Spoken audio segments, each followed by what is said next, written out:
Основатель фирмы Гайнанов Дамир Насибулович, доктор физико-математических наук, заведующий первой в России кафедры аналитика больших данных и методов видеоанализа в Уральском федеральном университете. Представитель Уральской школы методов анализа данных и распознавания образов, развиваемой в Институте математики и механики Уральского отделения Российской академии наук, лауреат премии правительства России в области науки и техники. Металлургия.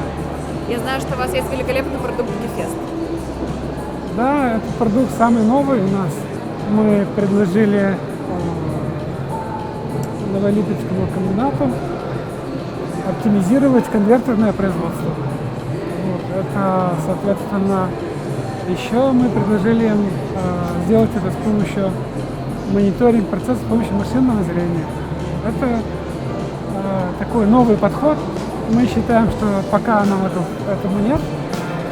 И, соответственно, эта работа была оценена в этом году. В феврале мы получили премию в номинации производства, где участвовали 300 с лишним компаний российских,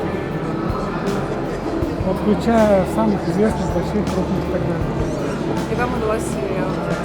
Что? И вам удалось выиграть на этом? Да, нам удалось выиграть. Но на самом деле выиграли НЛМК, а мы не основной, а единственный подрядчик этой работы. То есть мы как бы вместе выиграли. Вы сказали, что система с помощью машинного зрения. Да. Да. Что будет дальше, как думаете? Что будет дальше?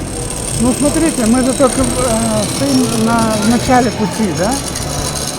Дальше мы хотим, чтобы эта технология получила широкое распространение. Вот. Как я уже говорил там на презентации, мы, скажем, поймали ветер в паруса на два самых сильных тренда в IT-индустрии сегодняшних. Это оптимизация, математические методы и искусственный интеллект, машинное зрение, нейронные сети. То есть, вот, собственно, мы хотим это распространить как можно на большее число областей применения.